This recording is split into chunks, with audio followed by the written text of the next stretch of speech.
Senior وکیل اور P T I کے رہنما سردار لطیف کھوسہ نے کہا تھا کہ صدر مملکت اپنی ثوابدید پر یا وزیر اعظم کے مشورے پر آرٹیکل 45 کے تحت کسی بھی سزا کو ختم یا معاف کر سکتے ہیں۔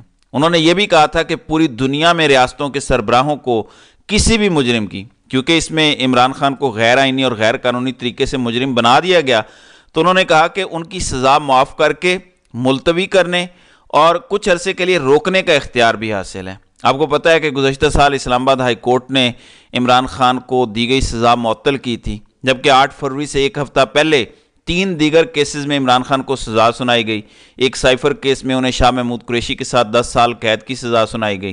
پھر ان کی اہلیہ بشرا بی بی کے ساتھ بعد میں 2 مقدمات، نیب کا توشہ خانہ کیس اور غیر قانونی نکاح کیس میں سزا سنائی گئی۔ توشہ خانہ کیس میں 14 سال کی، جبکہ غیر قانونی کیس میں دونوں کو 7 سال کی سزا سنائی گئی۔ اب ان دونوں سزاؤں کا عوام کی جانب سے شدید رد عمل آیا اور عام انتخابات میں پی ٹی آئی کے حمایت یافتہ امیدواروں کی بڑی تعداد کامیاب ہوئی۔ اس کے بعد تحریک انصاف کے حامیوں نے عارف علوی سے عمران خان کی سزاؤں کو معاف کرنے کا مطالبہ کیا۔ عمران خان اور ان کی اہلیہ کی قانونی ٹیم تینوں سزاؤں کو اسلام آباد ہائی کورٹ میں پہلے ہی چیلنج کر چکی ہے۔ اب ان پر فرد جرم بھی ایک اور معاملے کے اندر عائد ہو چکی ہے، لیکن عمران خان آئینی اور قانونی طور پر عدالتوں کے اندر ان تمام تر چیزوں کا مقابلہ کرنا چاہتے ہیں۔ یہی عمران خان کی خوبصورتی ہے۔ لوگ تو انہیں اڈیالہ سے نکال کر بنی گالہ لانے کو تیار ہیں، لیکن عمران خان نے انکار کیا اور کہا کہ بشرا بی بی کو بھی آپ اڈیالہ لائیں، ہم یہ تمام سزائیں بھگتنے کو تیار ہیں۔ ہم آئین اور قانون میں رہتے ہوئے یہ عدالتی جنگ لڑیں گے اور کسی قسم کا کوئی ریلیف حاصل کرنے کی کوشش نہیں کریں گے۔ عمران خان کے اسی بیان نے ان کے سیاسی مخالفین، ہینڈلرز، سہولت کاروں اور خفیہ ہاتھوں کی راتوں کی نیندیں حرام کی ہیں، کیونکہ عمران خان نے کہا تھا میں جیل گیا تو میں پہلے سے زیادہ خطرناک ہو جاؤں گا، اور اب وہ ہمیں دکھائی بھی دے رہا ہے۔ پھر جس طرح کی پرفارمنس کا مظاہرہ عمران خان کے کھلاڑیوں نے عام الیکشن میں کیا، یقین مانے بڑے بڑے برج الٹا دیے۔ یہ الگ بات ہے کہ دھاندلی کے ذریعے بعد میں بہت سارے پی ٹی آئی کے امیدواروں کو ہروایا گیا، تو عمران خان اور پی ٹی آئی کی اس کارکردگی نے ان کے تمام سیاسی مخالفین کو چاروں شانے چت کیا ہے۔ عمران خان ابھی تک ان تمام معاملات پر فرنٹ فٹ پر کھیل رہے ہیں، جس وجہ سے پاکستان کے سینئر سیاستدان بھی عمران خان کے گرویدہ ہوئے ہیں، جو اس سے پہلے نواز شریف میں کوئی انقلابی ڈھونڈ رہے تھے۔ فضل الرحمان کا کہنا تھا کہ اسٹیبلشمنٹ چاہتی ہے اسمبلیاں اور لوگ ان کے مطابق ہوں، اس سے ملک نہیں چلے گا۔ پھر انہوں نے کہا کہ ہماری پوزیشن واضح ہے، ہم کسی حکومت میں شامل نہیں ہونا چاہتے۔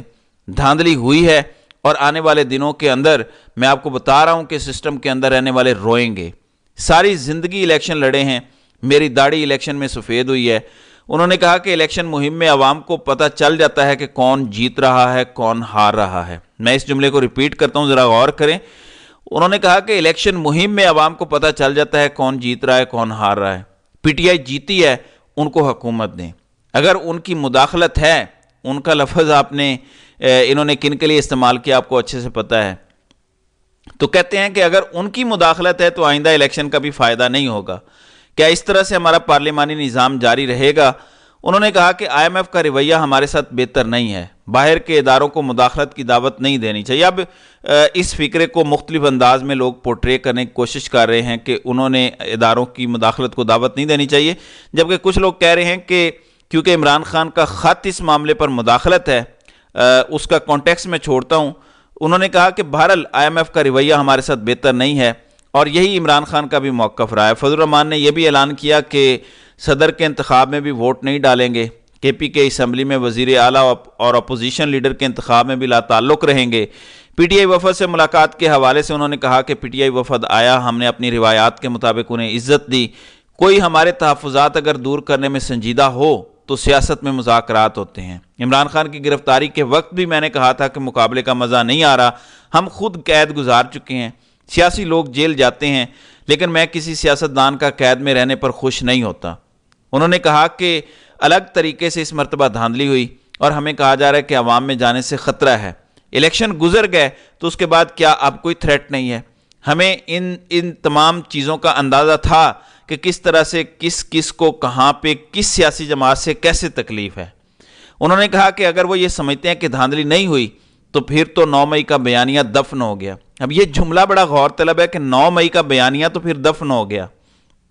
اگر وہ کہتے ہیں دھاندلی نہیں ہوئی، ہماری پوزیشن واضح ہے، ہم کسی حکومت میں شامل نہیں ہونا چاہتے، ان سے ملک نہیں چلنے والا، نظام گر جائے گا۔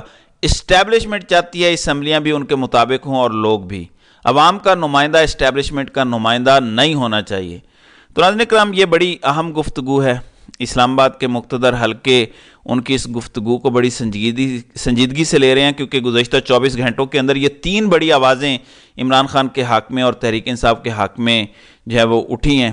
پھر آپ کو پتہ ہے ایم کیو ایم کی جو ویڈیو لیک ہوئی ہے، جس پر میں گزشتہ ویڈیو میں بات کر چکا ہوں، اس میں ایم کیو ایم نے کہا کہ اگر ہم آج تحریک انصاف کے ساتھ جا کر بیٹھ جائیں تو اگلے دن ہم بھی پاکستان کی مشہور سیاسی جماعت بن جائیں گے۔ ظاہر ہے جس کے ساتھ عوام ہو، اس کے ساتھ جو بھی جڑے گا وہ یقیناً کامیاب ہوگا۔